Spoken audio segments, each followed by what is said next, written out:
Mesdames, Messieurs, bienvenue dans votre émission Femmes vertueuses, Femmes de valeur. Aujourd'hui, nous recevons pour vous Patricia Billard. Patricia, ça va? Oui, ça va, merci Louisiane. Je suis heureuse de me retrouver ici sur ce plateau afin de discuter un petit peu de mon parcours. Prête à te dévoiler, Patricia? On va essayer. D'accord. Alors, Patricia, parlons un petit peu de toi. Lorsque tu étais petite, quel genre d'enfant étais-tu? Genre d'enfant sage, turbulente ou un petit peu volcanique quelque part? On va dire sage, volcanique c'est sûr, et sportive. Parce que j'ai eu une période jusqu'à ma troisième année jusqu'à ma troisième au collège où j'étais athlète. Je faisais des compétitions. J'ai fait aussi un petit peu de gymnastique. Voilà. Donc j'ai dû arrêter quand le sabbat était en jeu. Donc, mais j'ai aimé ton choix. Oui, voilà. Alors, tu nous as dit un petit peu sage, oui, volcanique, un peu. Parle-nous un petit peu de cette enfance-là. Alors, c'est-à-dire que sage parce que j'avais des responsabilités assez tôt. J'étais responsable de mon petit frère parce que nous étions deux au début et ma maman était obligée de travailler parce qu'elle se retrouvait père et mère en même temps. Donc, elle nous laissait assez souvent seuls et je devais me rendre à l'école, l'emmener et m'occuper de lui quand il avait fait ses besoins sur lui et que c'était midi, vu que je ne mangeais pas à la cantine. Il fallait le ramener à la maison, le changer, le ramener à l'école. Et ça faisait beaucoup de responsabilités pour une petite fille. Voilà. Est-ce que tout cela t'a forgé? Ah oui, complètement. Ça m'a rendue responsable et puis très tôt. Puisque par la suite, ma maman a eu d'autres enfants, j'ai été pratiquement la maman de ses enfants. Oui, très tôt. Ça m'a poussée à faire mes choix dans la vie assez vite. Est-ce qu'on peut dire que tu es une fille de la ville ou encore une fille de la campagne? Ah, de la campagne. Ah oui, j'aime ma campagne. J'ai grandi à la campagne. J'aime ma campagne, j'aime les fruits. J'aimais à courir avec mes cousines dans la campagne, à dévorer des fruits qu'on retrouvait sur notre parcours. Ah non, c'était... ah non. Il y a rien de comparable à cela. Patricia, y a-t-il des valeurs dans ton enfance que t'auraient enseigné tes parents et qui, encore aujourd'hui, sont utiles à ta vie de femme? Ah oui. Alors, nous avons plusieurs valeurs. Le respect d'autrui, parce qu'il ne fallait pas passer à côté de certaines personnes, ou de quelqu'un même, je dirais, sans dire bonjour, sans saluer,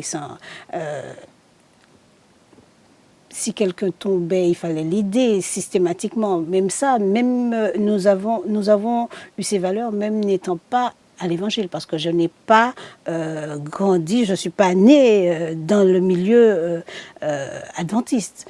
Je suis née, mes parents étaient catholiques, c'est vrai que je n'ai pas les oreilles percées, c'est parce que quand ma maman m'a expliqué que quand j'ai été baptisée catholique, mon parrain avait dit: ne lui perce pas les oreilles, je t'offre des boucles d'oreilles, mais ne lui perce pas les oreilles parce que ce sera à elle de faire son choix plus tard. Et il avait raison, le Seigneur avait déjà prévu. Il y a un petit point dans ta vie, dans ton parcours, bien avant ton cheminement avec Dieu, que tu nous en as parlé. Il est question de la viande de porc que tu as arrêté de manger très tôt. Peux-tu nous en dire plus là-dessus? Ah oui, alors j'étais en CM2. Mais j'aimais ma viande de porc, parce que ma maman mettait la viande de porc comme les parents catholiques ont l'habitude de faire, sur les légumes. J'aimais manger ma viande de porc. Et puis, dans un cours en CM2, L'enseignante était en train de nous expliquer que, et il y avait beaucoup d'enfants qui avaient le ténia à cette époque, que la viande de porc était la viande la plus propice à cela et qu'on pouvait être, en consommant de la viande de porc pas bien cuite, on pouvait avoir ce ver solitaire qui grossissait à l'intérieur de soi, qui mangeait tout ce qu'on mangeait. J'ai eu peur. Je me suis dit non. Je ne veux plus manger de porc. Et je suis rentrée à la maison, j'ai dit à ma maman, écoute, je ne veux plus manger de porc. Et je n'étais pas encore à l'évangile. Hein.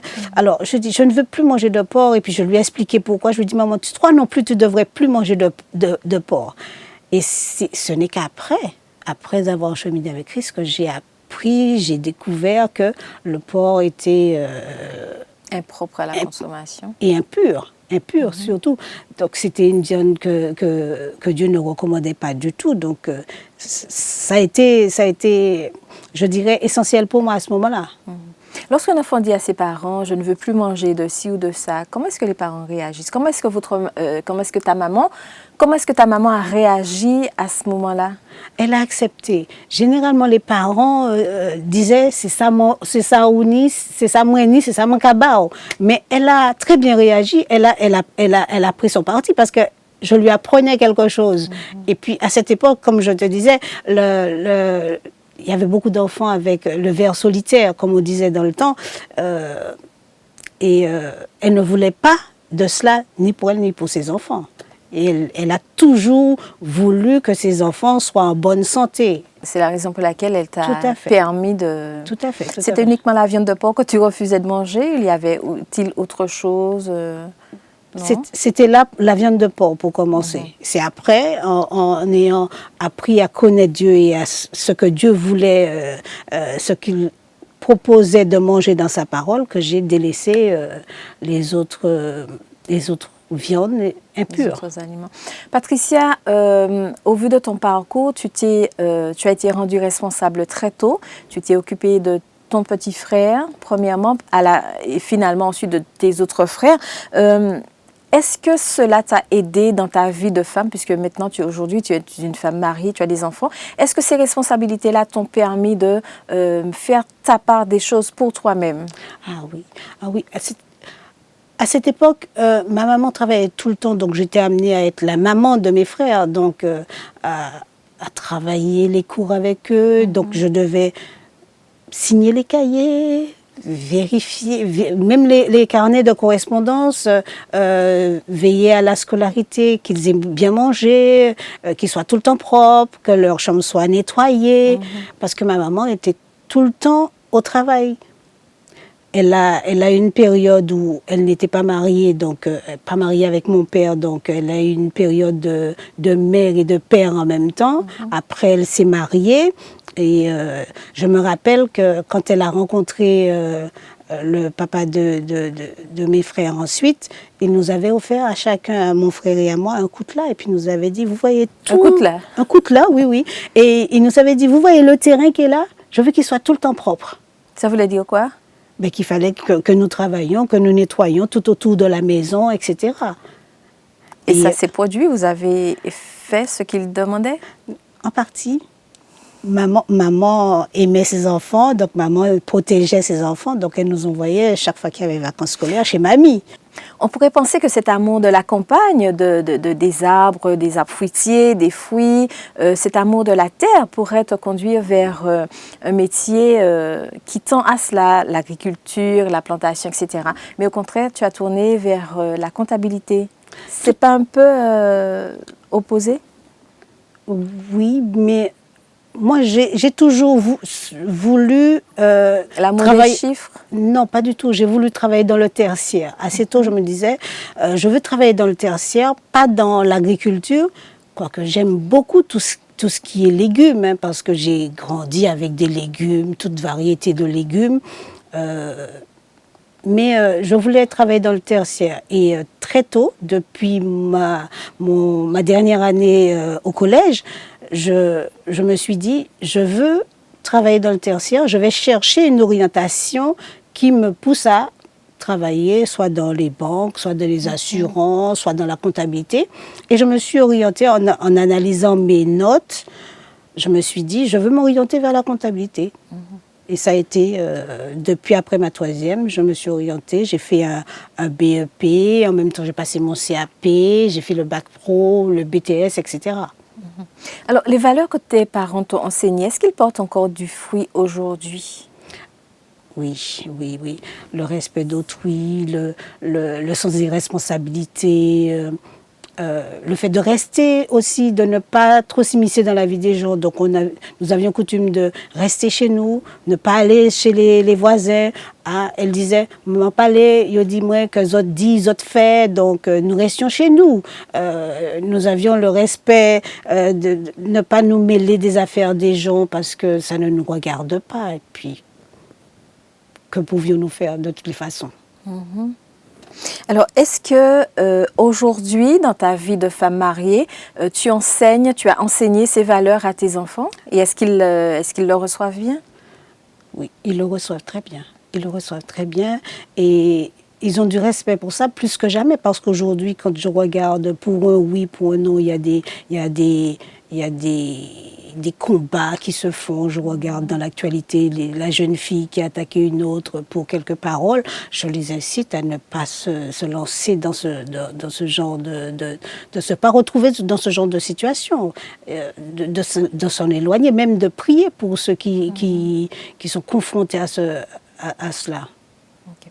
Patricia, quelle femme t'aurait influencée dans ton enfance? Quelle femme a eu le plus de poids dans ta vie?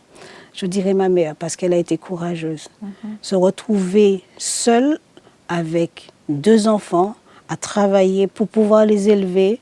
C'est vrai qu'à par la suite, elle a été mariée, mais elle sait, même à travers son premier mariage, elle se retrouvait plutôt seule parce qu'elle a eu un mari qui était infidèle, pas souvent là. Donc elle devait faire tourner 2 exploitations, une exploitation de bananes, une exploitation de cannes, qui étaient des exploitations de son époux, mais il n'était jamais là.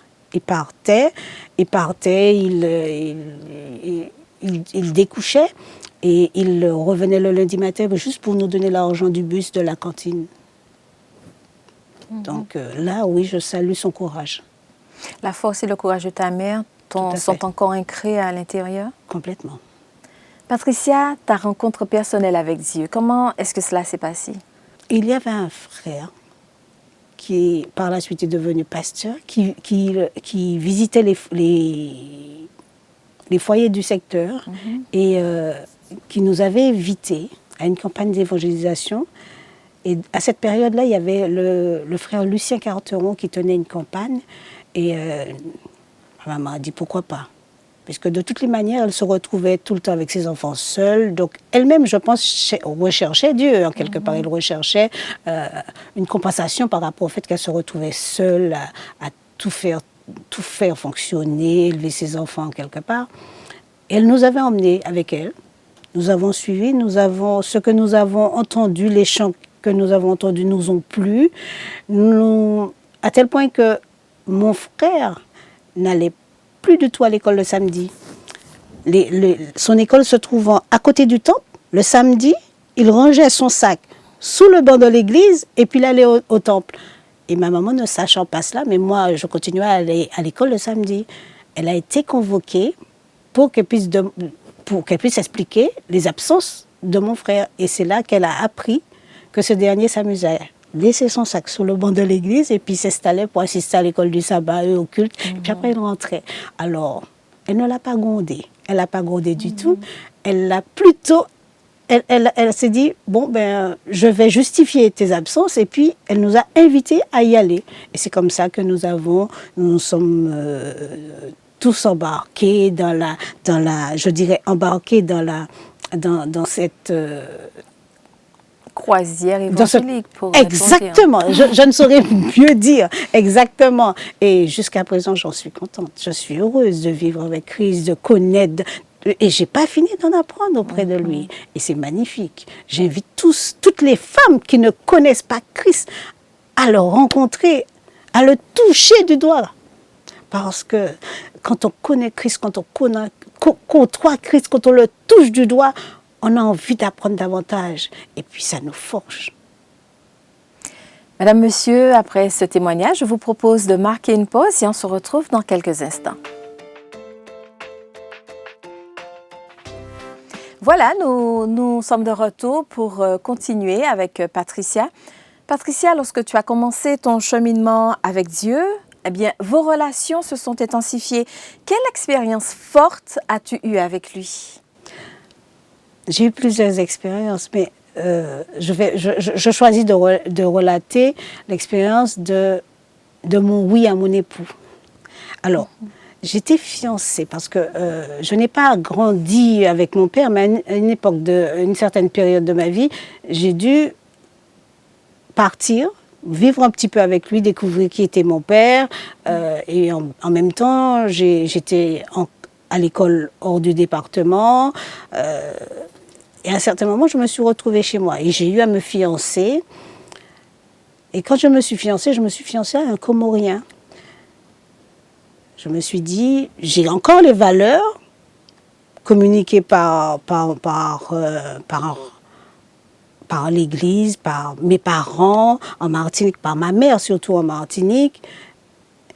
Il est vrai que j'étudie un petit peu moins parce que des fois, là-bas, on se dit, ah, il fait froid, on ne va pas au temple. Donc, il y avait un détachement, mais je gardais quand même certaines valeurs spirituelles. Alors, j'ai tenu à ce que mon fiancé soit quand même chrétien. Mais qui dit chrétien n'est pas forcément celui qui va suivre Dieu à la lettre, qui va étudier, qui va essayer de connaître davantage ce que Dieu demande. Et étant fiancé avec lui, il passait régulièrement me chercher après mon travail pour me raccompagner vers chez moi. J'habitais en plein Paris à un certain moment. Et je me suis rendu compte qu'il était très, très, très jaloux. Donc, il me faisait des scènes juste avant de me laisser à l'entrée de mon immeuble. Il me faisait des scènes parce que quelqu'un m'aurait regardé ou quelqu'un m'aurait parlé. Il me faisait des scènes. Alors, je lui dis non, le Seigneur ne m'a pas dit ça. Non, je suis désolée. Je ne suis même pas mariée. Je ne vis pas avec toi, je ne suis pas mariée. Tu me fais des scènes comme ça. Non, le Seigneur ne m'a pas dit ça. Et puis, pendant que j'étais en train de préparer mon BTS en alternance à certains moments, j'ai eu quelques difficultés. Donc, je me suis dit, je termine mon BTS et je rentre. Je veux... Le Seigneur m'appelait en quelque part parce que je veux rentrer, je veux me ressourcer, je veux me reconnecter parce que non, je ne trouve pas... au pays. Oui, je ne trouve plus ma place. C'est vrai, j'ai fait la connaissance de mon père, j'ai découvert des petites choses, mais non, je veux rentrer. Je suis rentrée, j'ai poursuivi aussi ma scolarité ici, mais je me suis dit, je suis une jeune fille, je voudrais bien me marier, donc j'ai rencontré ici un autre jeune homme, mais le Seigneur m'a dit non, celui-là n'est pas pour toi non plus. Alors je me suis dit, bon, Seigneur, qu'est-ce que tu veux pour moi? J'avais créé une association d'aide à domicile et j'ai rencontré un chef de service des services sociaux ici en Martinique qui me courtisait. Alors je me dis, tiens, ça correspond plus à mon statut. Je considérais que je faisais... Le Seigneur m'a dit non, là non plus. Non. À travers des échanges que j'ai eus avec le Seigneur m'a dit non. Et j'ai vu mon époux actuel là, qui fréquentait déjà la maison, enfant de l'église. Il venait à la maison, des fois il rendait des petits services à ma maman, mais c'était le mobilier de la maison, à mon sens, parce que je ne lui parlais pas. Il était là. Et puis... j'ai dit non, Seigneur. Parce que je connaissais ses intentions vis-à-vis de moi, mais je me disais non, Seigneur, pas celui-là. Seigneur, non, pas celui-là. Un jour, il est venu et puis il m'a dit, c'est la première fois qu'il dialoguait le plus long avec moi. Il m'a dit, écoute, j'aimerais te parler. Je lui ai dit, pas maintenant. Je te dirai quand je serai prête. Je suis allée me coucher. Aurais-tu déjà deviné ses intentions à ton égard? Ah oui, tout à fait, je le savais. Mais tout le monde m'en parle. Les gens qui me rencontraient me disaient, mais tu sais, il est amoureux de toi. Je me disais, mais non, s'il me parlait, je lui aurais dit, écoute, fais ton chemin. Mais je me suis dit, là, le soir où il a essayé de me parler, je lui ai dit, écoute, vas-y, je vais discuter avec toi. Je n'étais pas encore prête à recevoir, à entendre ce qu'il voulait me dire. Et puis j'ai présenté la chose à Dieu. J'ai dit, Seigneur, si c'est lui que tu veux pour moi, permets qu'à une heure précise, que ce soit lui qui franchisse le portail de la maison. Le lendemain matin, à l'heure annoncée, je le vois franchir la porte. Je dis, mais non, Seigneur, mais non. Seigneur, non. Seigneur, non, pas lui, pas lui, pas lui. On va faire l'inverse. Seigneur, je change l'heure. Je change l'heure, Seigneur, on va changer l'heure. Parce que je me suis rappelé l'histoire de la toison. Je dis, Seigneur, on va changer l'heure. On va mettre telle heure. Le lendemain, à la même heure, c'est lui qui franchit la porte. Alors, est-ce que tu t'es dévoilée à lui à ce moment-là ou bien tu as laissé les choses suivre leur cours? Je lui dis que j'acceptais de l'entendre à ce moment-là et d'apprendre à de le l'entendre, connaître. ok. De l'entendre et d'apprendre à le connaître. Parce que c'est vrai que je le voyais au temple, qu'il venait souvent chez mes parents. Mais je ne le connaissais pas. Je ne le connaissais pas, je ne savais même pas où il habitait. Je ne savais rien de lui. Donc je lui dis, je veux apprendre à te connaître. Et puis après, on verra. Mais je savais que le Seigneur m'avait déjà dit, écoute, c'est celui-là. Alors, le après on verra, c'est traduit en quoi? À marier, ça fait 26, bientôt 27 ans, 3 enfants. Et j'ai appris aussi à être plus calme parce que du volcan que j'étais, je suis devenue complètement éteinte. Éteinte parce que mon mari, c'est un homme plutôt calme et plutôt doux. Je suis complètement éteinte. Et puis, comme j'ai eu à travailler avec les enfants, donc j'ai appris aussi la patience, j'ai appris à développer d'autres valeurs importantes. Et la patience, la bienveillance, bien d'autres valeurs. Donc, il a dû supporter le volcan ou c'est le volcan qui s'est éteint face à cette douceur, cette gentillesse? Il a supporté le volcan au début. Il a supporté le volcan. Et face à ces réactions, le volcan n'avait pas de répondant. Donc, quand le volcan essayait de se mettre en éruption, le calme faisait qu'il n'y a pas de répondant en face. Donc, ça s'éteint, ça finit par s'étouffer complètement. Et le Seigneur m'a dit, c'est celui-là que je voulais pour toi. Ok. Patricia, y a-t-il un verset de la Bible ou encore une histoire de personnage, d'une femme en particulier, que tu aurais lu et qui a laissé quelque chose en toi, a laissé une influence, a exercé une influence sur toi? Alors, j'aime bien l'histoire d'Esther par rapport à son courage et puis par rapport au fait que quel que soit l'endroit où on est placé, Dieu peut nous utiliser. Et elle a dû faire preuve de courage pour pouvoir affronter son époux, mais avant tout, avant d'y aller, elle a présenté la chose à Dieu. Ça symbolise simplement le fait qu'on peut faire des plans, on peut faire tous nos plans, mais Dieu, c'est Dieu qui décide. Et ce que Dieu choisit pour nous est toujours meilleur. Et ça, je peux le chanter parce que je regarde mon parcours, je regarde mes expériences, je me dis, mais Seigneur, je voulais ça, mais tu m'as donné ça, mais c'est mieux, finalement, mais c'est mieux, mais je me sens bien. Et même à travers mon époux, je me sentais... Et mon mari n'est pas du tout du milieu tertiaire. Mon mari est un simple maçon. Donc, le Seigneur m'a dit, non, tu vas descendre, hein, tu vas descendre. Là, il me dit, mais tu vas t'humilier, tu vas descendre. Et tu vas apprendre. Là, maintenant, tu vas apprendre. J'ai des choses à t'enseigner. Et là, je ne dis que merci, Seigneur, parce que je me dis qu'il y a des valeurs. Et le Seigneur a tellement de choses pour nous que je me dis que il est merveilleux, ce Seigneur. Et ce sont des choses bonnes que pour notre épanouissement. Alors non. Et pourquoi particulièrement l'histoire d'Esther et pas une autre femme? Parce qu'Esther, non seulement elle a dû faire preuve de courage, mais elle a dû faire abstraction d'elle-même, de sa situation, pour se dire, bon, c'est pas grave, j'y vais. J'ai une mission, j'y vais. Je dois intervenir pour mon peuple.